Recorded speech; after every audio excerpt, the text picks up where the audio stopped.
You are deep. You are layered. You are alive.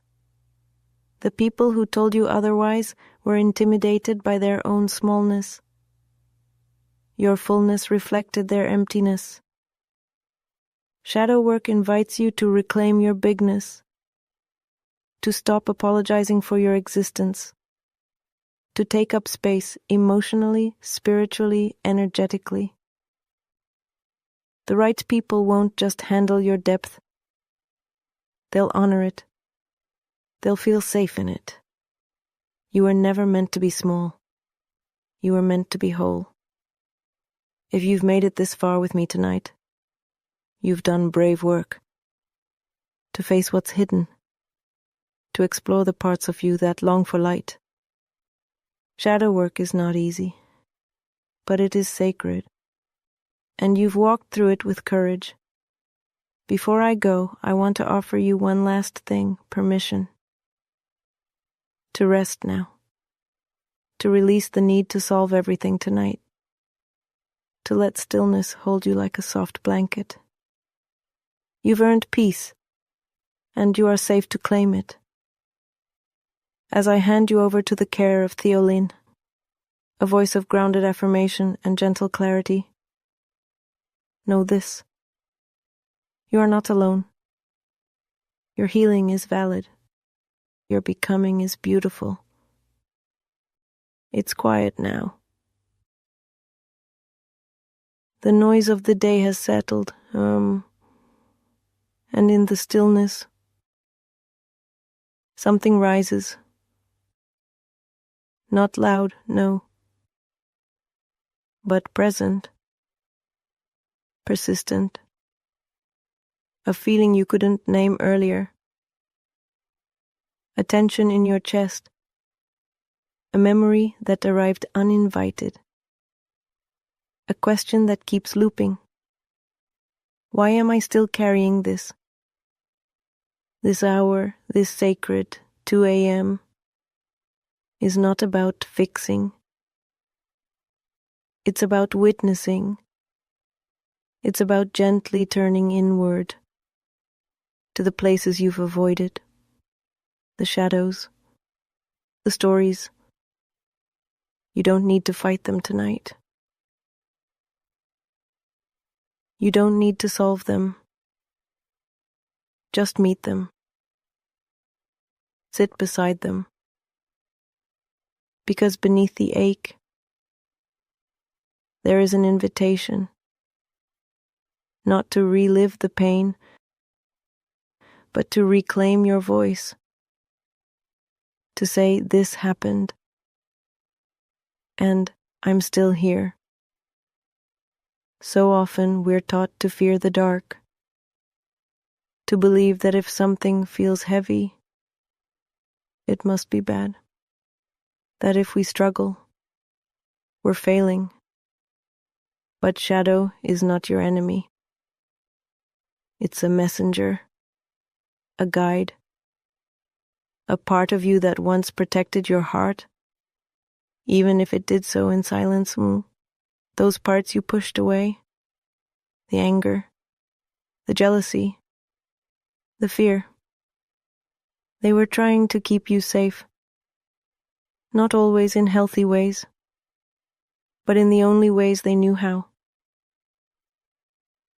Tonight, I want you to bring them into the light, not to shame them, not to erase them, but to understand them, to say, I see you, I know you tried. That's where healing begins, not by cutting off parts of yourself, but by integrating them, by becoming whole. Some pain doesn't scream. It hums beneath your smile. It hides in your laughter. It folds itself into your routines. These are the wounds you don't show, the grief you minimize, the shame you swallowed, the moments you tell yourself it wasn't that bad. But your body remembers, your nervous system remembers, even if your mind tries to forget. Shadow work is not about digging up the past to suffer again.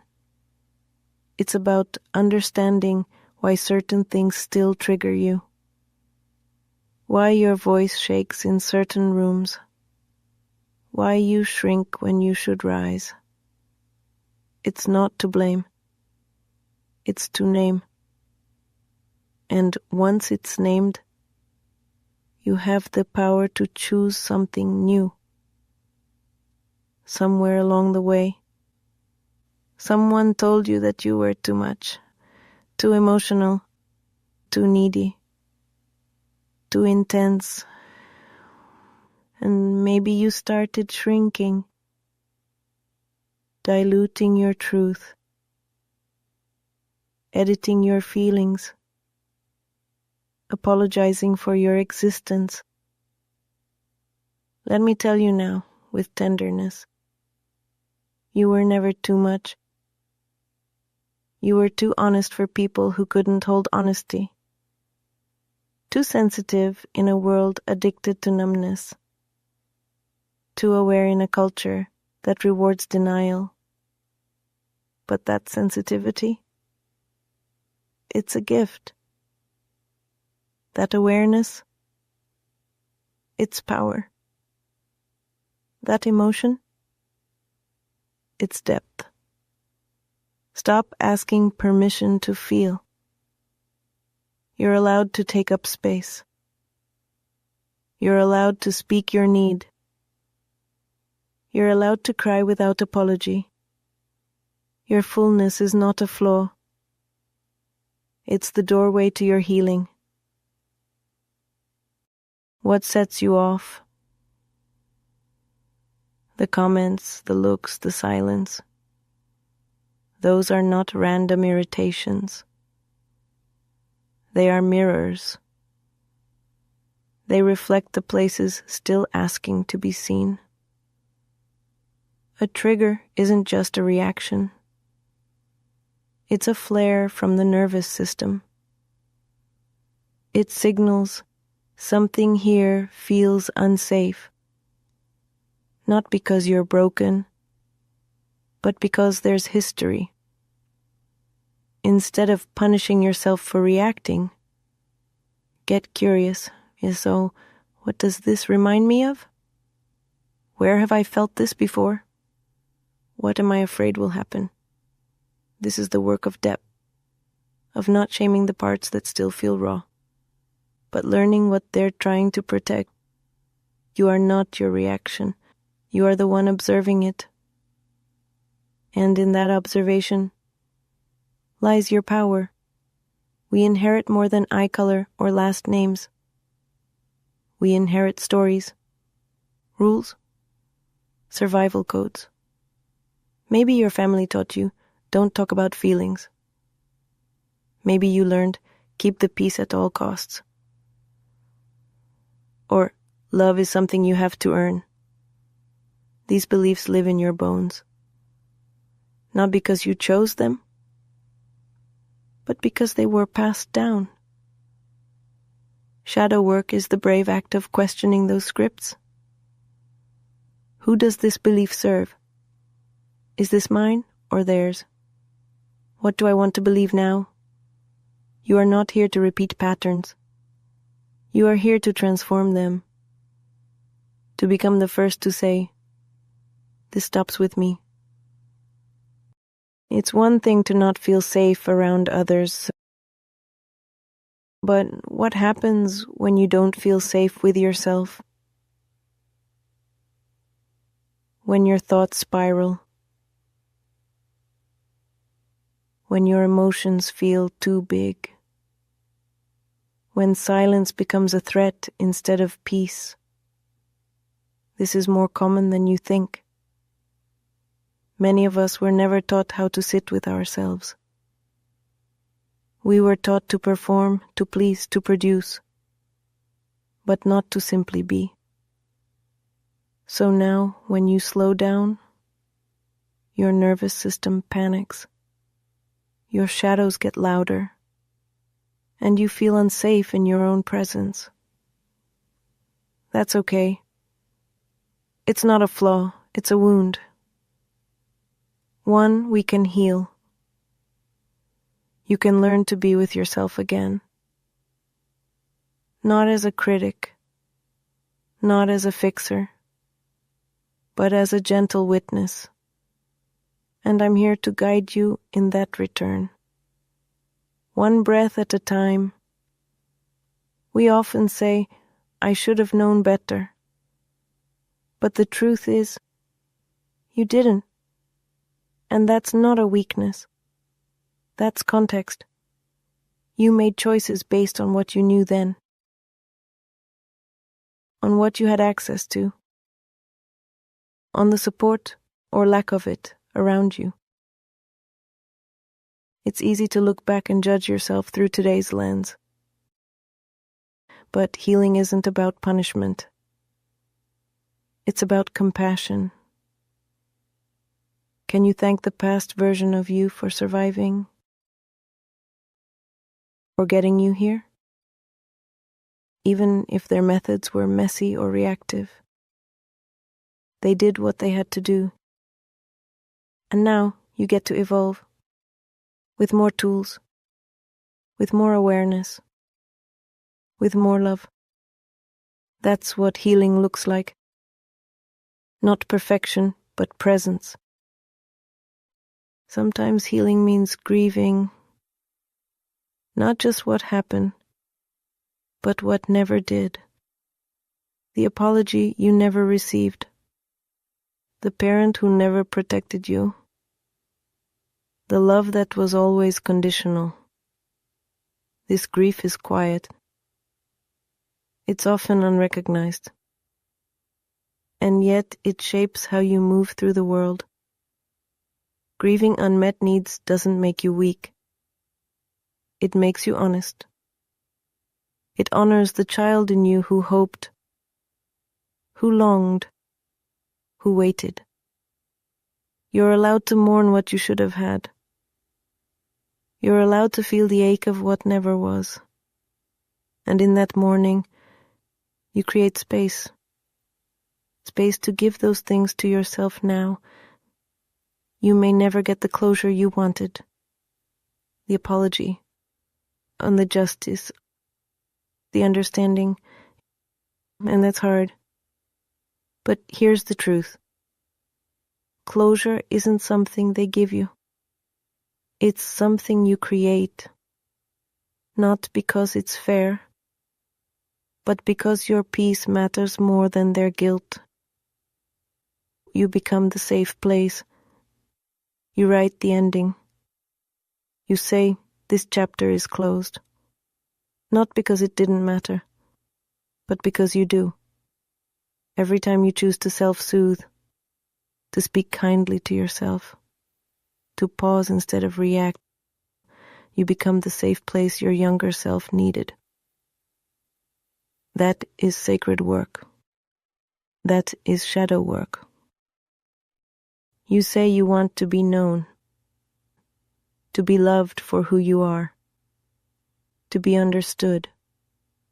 And yet, when someone gets close, you flinch, you second guess, you wonder if it's safer to hide. This is the fear of being seen,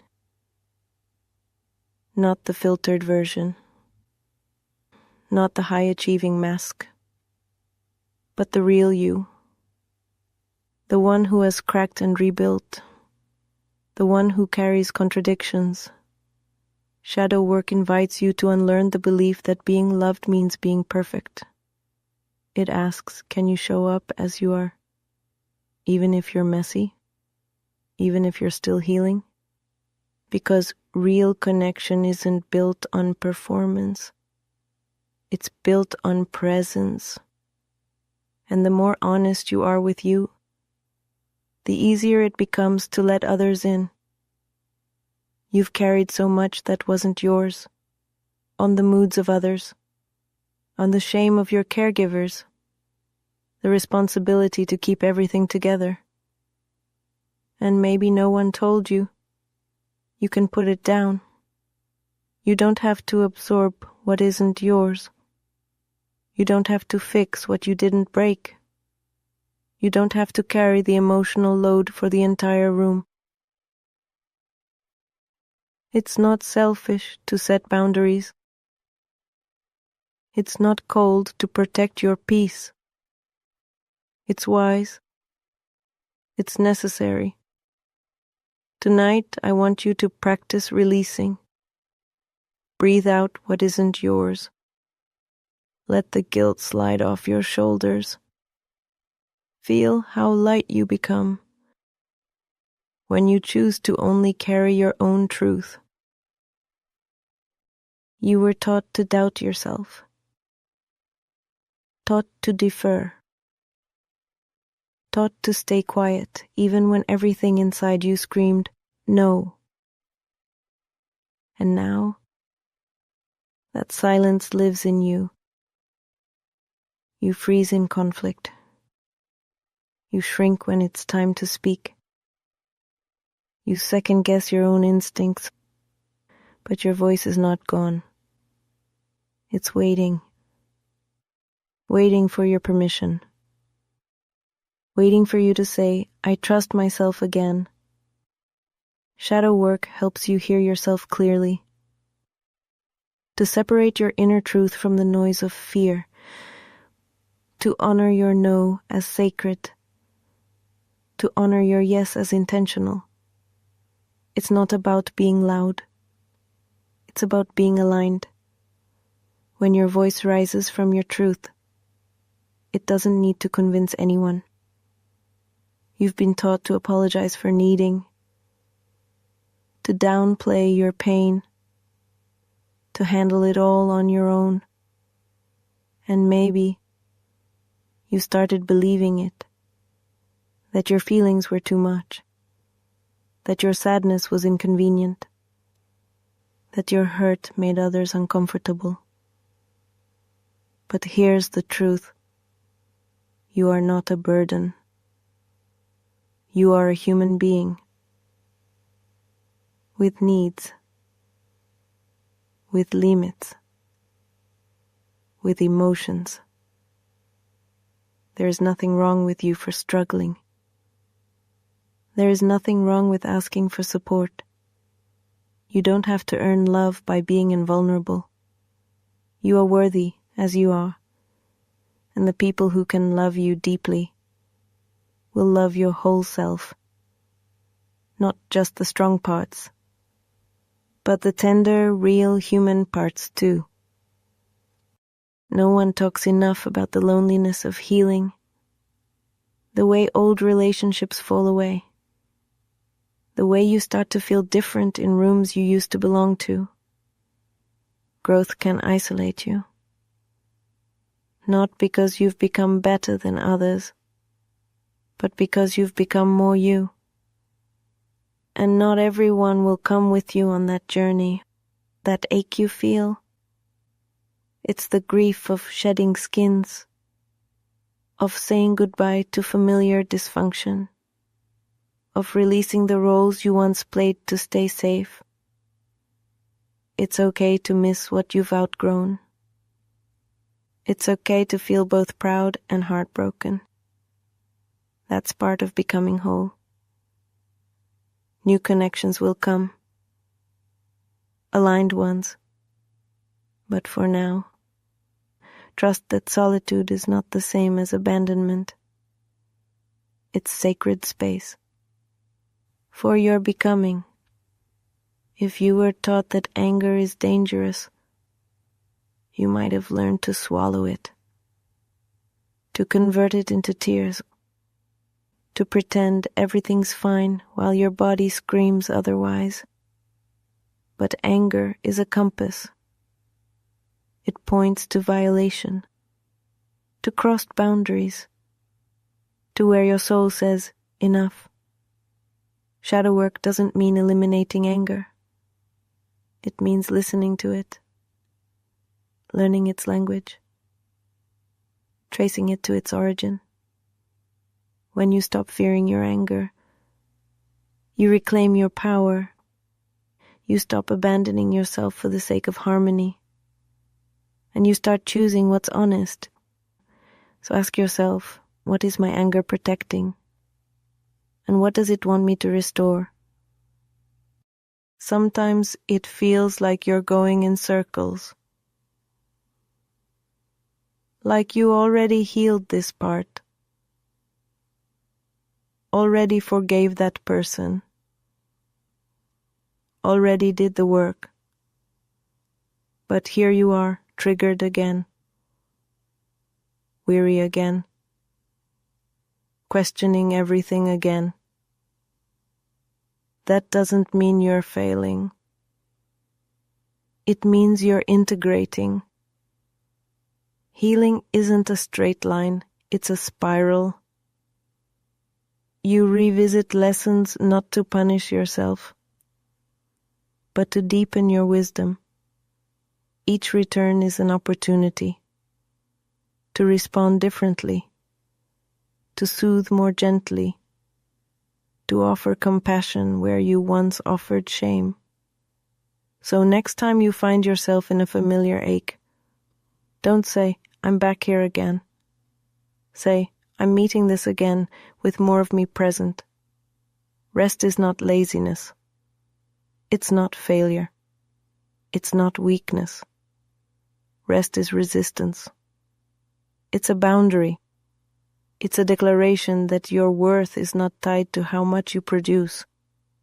You don't need to earn rest. You don't need to explain it.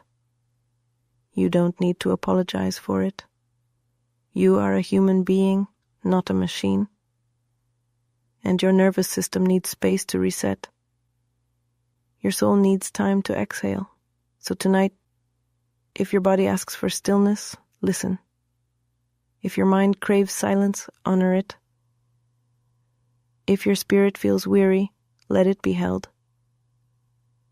You are worthy of rest. Without guilt. Without conditions. Just because you are. Somewhere along the line, someone made you feel like you were too intense, too emotional, too complicated, too sensitive. So you started shrinking, softening your tone, holding back your joy, diluting your truth.